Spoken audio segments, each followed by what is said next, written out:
Okay, guys, so I was just basically reading this article, and I thought it'd be great just to make another sort of short video discussing it. I know it can be pretty technical, but I was hoping it was just something to sort of make you interested, and maybe we can get the discussion going and something like that. So let's get into it. Again, we're going to be looking at the OM651 engine. It's in my Mercedes Sprinter, but as you can see very soon, this engine is a universal engine. It's very popular and highly regarded at Mercedes-Benz. So let's get into it. So what I'm just trying to say here is it was deployed in 2008, but since then it's been used in many, many different Mercedes-Benz passenger cars and vans. The engine itself has many different variations.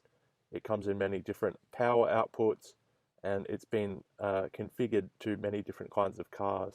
So it's a very respected and very well engineered motor. It has the highest production volume for a single engine within the entire current Mercedes-Benz manufacturing range. So basically, it's very, very highly regarded at Mercedes-Benz as one of their primary engines, and this is very good for us because it means there's heaps of parts available, and there may even be a high degree of interchangeability between engines, internal components, etc., etc. For somebody that likes to mess around with the engine, this is a very good thing. There's nothing worse than having to manufacture your own parts from scratch because you can't find any. So this is a very good thing. As you can see here is just a sample of a few of the cars that the OM651 engine has been used in. So for example, my engine's been used in the Sprinter van, but it's also cross-compatible with passenger cars, it's cross-compatible with SUVs, it's been used in performance cars, in luxury cars, and that to me says that the engine has been thoroughly thought out, it's been thoroughly engineered, and it's been Mercedes-Benz has had an attempt at trying to make this car a very reliable and a very performance-based engine that can do many things. So some of you probably don't like tables and statistics and things like that, but this is just a good general short summary. It just says how the engine has been used in different configurations, it has different displacements, different power outputs and different torque ratings. You can see it goes right up to 150 kilowatt and 500 newton meters of torque, which is very, very good. What it says to me is this engine has potential, and Mercedes-Benz are confident in its engineering. One other thing that stands out for me is the cylinder spacing and the bore is identical through all the engines. So that means the thermal capabilities of this engine may be very respectable.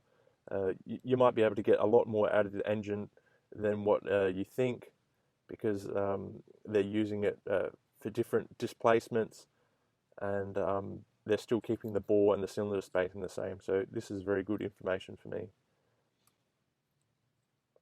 We can also see here that the OM651, it was released as a single stage turbocharger version for the low power versions, and it came out in a high power version from 125 kilowatt to 150 kilowatt.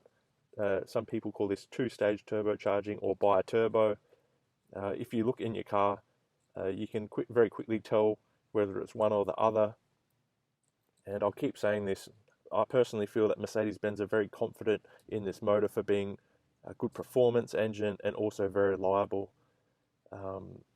So I asked myself the question, just how many components can we swap around between cars, and maybe there's some hidden gems we might be able to find if we just keep on looking into this engine. And some of you guys, you probably don't like graphs and things like that, but when I look at this, I see the power curve. It looks very smooth.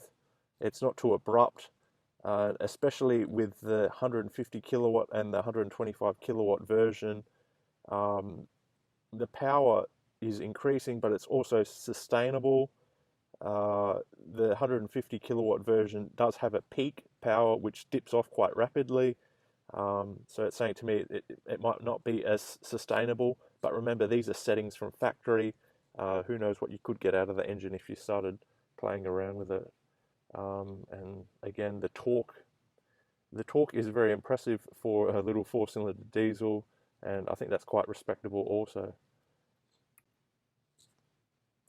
This is just a quick picture of some shared components. I'm sure there's many more, but it's just talking about many different parts that can be swapped between different vehicles.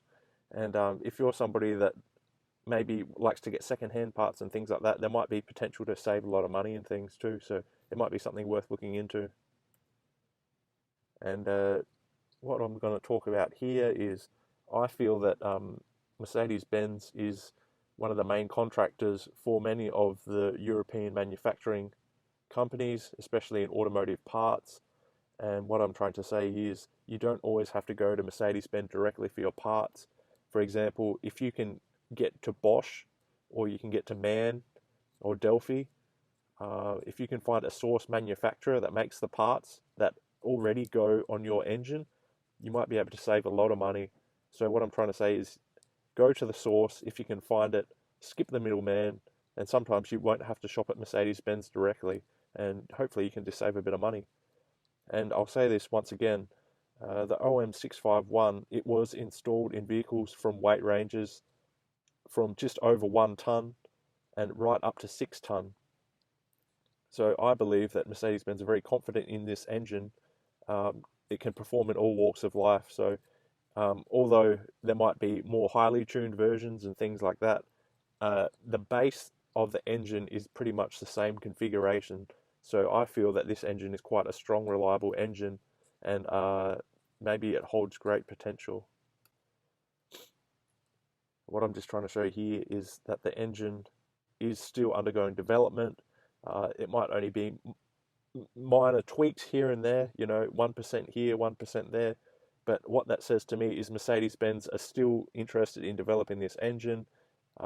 It's something that they're going to stick with, and that's also very good because it holds a lot of promise that they're not going to discontinue this engine anytime soon, which means there may be some more interesting parts that might be available, and it would just be a matter of researching and keeping your eyes and ears open. So I'm just saying here, with such a large variety of cars that this engine is being put in, there's a large potential for learning and for knowledge, and hopefully we can all learn from it.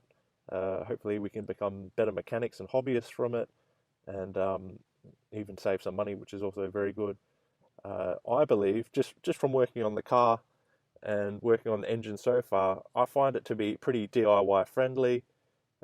Maybe that's because there's so much space in my engine bay with the Mercedes Sprinter, but I find that if I follow the service manual and do the right thing, it's actually a pretty nice DIY friendly engine to work on. There's a lot of hype on the internet saying Mercedes-Benz are some sort of mystical or magical engines that can only be touched by their workshop. Well, what I'm about to say is I think everybody can have a try at servicing their engine, and you should have some optimism and some confidence within yourself to give it a go too. So if you use the internet and you use service manuals, take your time, and you should be able to explore your Mercedes engine also, and hopefully get something out of it. Thanks, guys.